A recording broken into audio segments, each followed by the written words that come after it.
Another quick tie. Your next fly starts here. Hey everyone, and welcome back to another quick tie. My name is Tim Hepworth here with Fly Fishing Boulevard Outfitters and Thursday Night Live Fly Tying. Tonight we are tying up the Laser Minnow.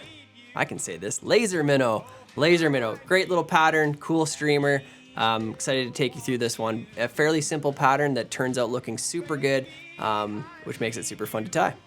We want to thank Western Canada Fly Fishing Guide School for sponsoring this quick tie tonight. You can see the dates that we have coming up this spring. If you have any questions at all, don't hesitate to reach out or visit our website and get some more information if that's something that intrigues you, or even if you just have some questions about it that you might need answered. So go ahead and do that. We also would like, if you can, like and subscribe to this video. Drop us a comment. Let us know where you found us, if this is the first time seeing us, or if you're a regular watching these videos, we love to hear from you too. Tonight I'm going to be tying out of my Season 7 Episode 4 kit. So if you're tying out of your Season 7 kit, looks like this. Go in there and grab your Episode 4. And that's where we're going to be pulling our materials out of. If you're tying out of our individual kits, packaging looks different, but materials are going to be identical. Just go along and use those as well. And if you don't have our kits, that's all right too. Head over to our website. We have a full fly recipe, as you can see in front of me here. For this pattern, and as long as you have the materials or substitute as need be, you can get through this this pattern as well. All right, let's head over to the vise and see what we're working on. The Laser Minnow. This came from the tarpon world originally and has made its way into the trout world, bass world, pike world, snook, you name it, it's fished with this fly for many reasons. It's a synthetic material. Outside of the tail is marabou, but a synthetic fiber chenille type material for the rest of the body, and it just sheds water really well, casts well, has tons of great movement in the water. It has that built-in flash to it, so it's always reflecting light and whatnot. Just very good pattern. You can tie it in so many different colors, but it's ease of tie. There's no excuse not to have a ton of them in your box. All right, well, let's get this one out of the vise and get our next hook in, and we'll take you through this one. Once you get that hook in there, make sure it's good and secure, somewhat level in your vise. Give it a good strike, make sure it's not going to move around on you.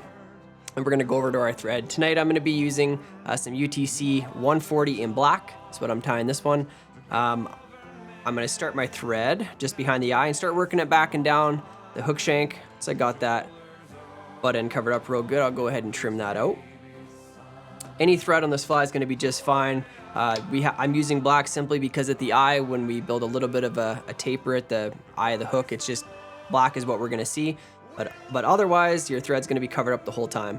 Now I'm going to take this all the way back to the hook bend. If I'm leaving it down, hanging, it should be right around that barb. And first material we're going to go to is our marabou. We're going to grab ourselves a marabou feather. Going to pull down, and we're just going to try to align those tips, get out any of that fluff that might be in there. And once I get it right down to the tips, I'm going to hold them between my fingers, and we are going to break off just the very tips, those thin looking tips at the end. And how I'm going to do that is I'm just going to grab my scissors here. I'm not going to cut it. I'm just going to place my scissors behind like so. I'm going to grab and I'm going to tear. I'm going to do that a couple times. Kind of got to get a little vigorous with it. Reason we don't want to cut it is we don't want it to just look super flat. We want to keep that bushy appearance. I'm going to add a little bit of moisture to the tail just to kind of hold it together like so. And once we've got that all done, I'm going to tie this in on top of the hook shank. Got any little spares hanging out there? Just want to look something like that. I'm going to measure a tail roughly a full hook shank in length and set it out behind the fly. I'm going to change my hands over. I'm going to take a full thread wrap right there to secure this. Take a second one, then pull tight on that thread. Make sure that that's right up on top of the hook shank. I don't want it rolling around either side, just want it to be right up on top. Marabou has a tendency at times to want to roll on you just because it is a bit of a bulkier material. It likes to try to find one side or the other of the hook shank, but we would like it to stay right up on top. And then I'm going to secure the butts by just taking spiraling wraps forward, up over top. And when I get down a little ways, I'm just going to trim this out. I'm going to lay this down, leaving myself some room behind the eye, kind of measure, and cut that out. Should be good. We go just a little shorter on it. And I'm just going to continue taking thread wraps forward. We're gonna have a material over top of the whole body, so I'm not too worried about adding some bumps or bulk into this fly. Just gonna keep working that down until it's good and secure. And then we're gonna come to the back again, and we're gonna add our second and final material outside of the eyes. There's not a lot of materials in this one. We have this, we're gonna tie this in black and purple today. So we've got the purple chenille, okay? Now with most of this type of synthetic chenille material, there is that inner rope lining that's holding that material on, and there's like 2 little ropes in there, little white ropes right here. That's what I wanna tie in. That's where the strength is in this. So I've exposed them. I'm gonna lay them down. I'm gonna tie them on the near side of the hook, towards myself, and then secure the butt ends of that down. Make sure that's good and secure. Then work my thread back forward. And I don't wanna really put any materials in front of where the eye starts to bend down. So I just give myself a good marker there. I'm gonna put a little 1/2 inch in just to save my work, just a little overhand granny knot so I can set my bobbin aside, because in this pattern, it's nice to have the ability to use both hands, and I'll show you why that's important here in just a second. As we start to palmer this forward, the important part of this is that I'm constantly pulling those materials rearward. I want them to stack on top of themselves, so I'm kind of just stroking the material rearward as I start to wrap. Pick a direction, it doesn't matter, whatever you're comfortable with. And on every wrap, I'm pulling back on that material so that it stands up tall, and it's just right in front of the next one. It's not like, let's say, a cactus chenille where we just have kind of material going all over the place. I want this to stay stacking on top of itself. And if you keep poking yourself with the hook point there, it probably means you're doing your job right.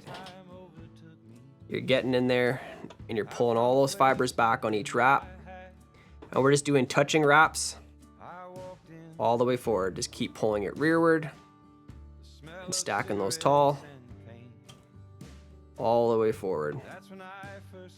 We're adding quite a bit of bulk here to this fly with this material, but this is what's giving the profile to the fly.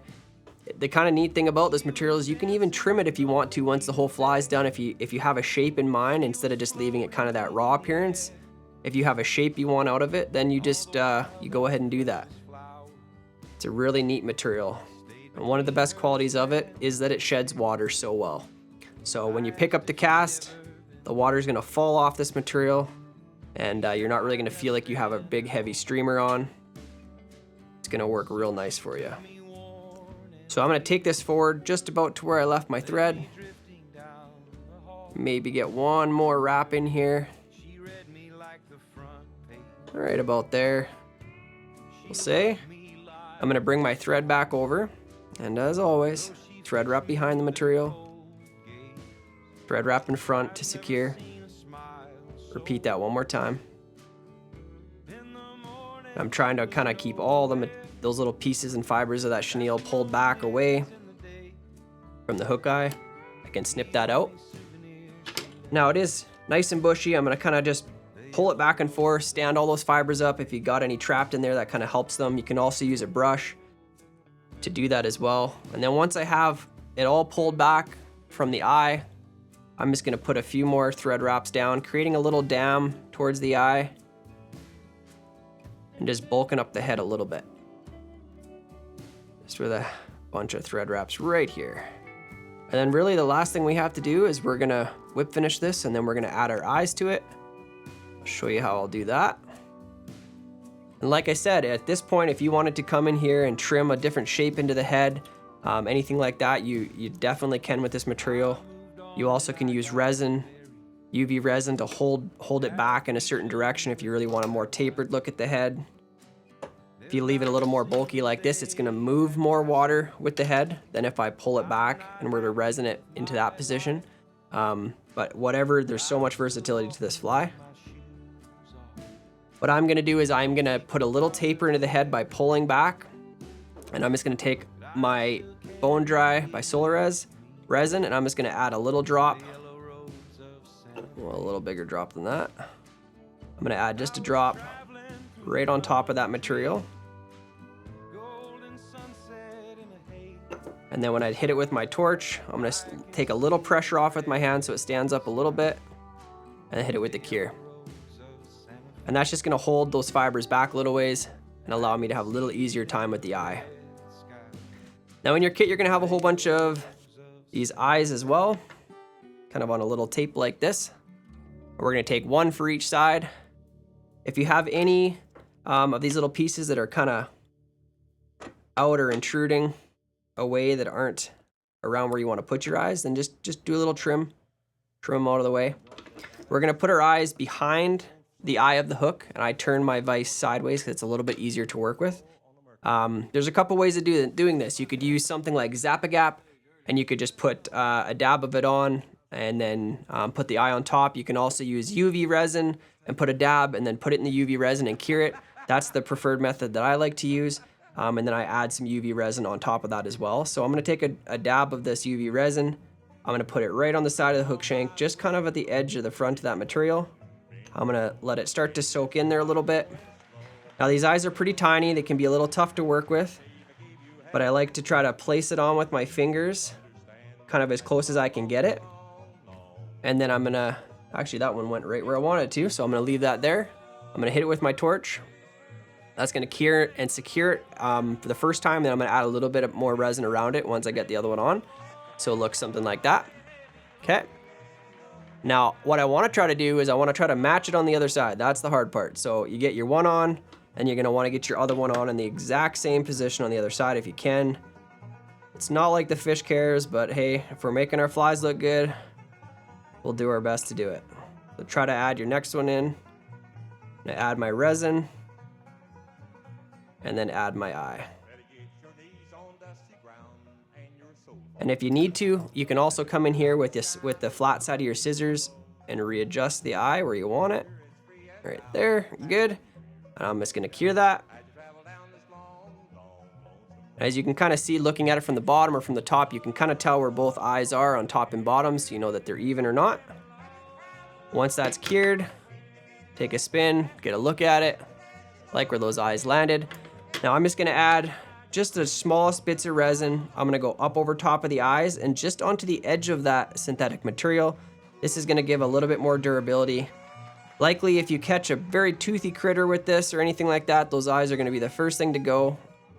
But we do our best to put a little bit more on at the start and try to keep them as secured as we can.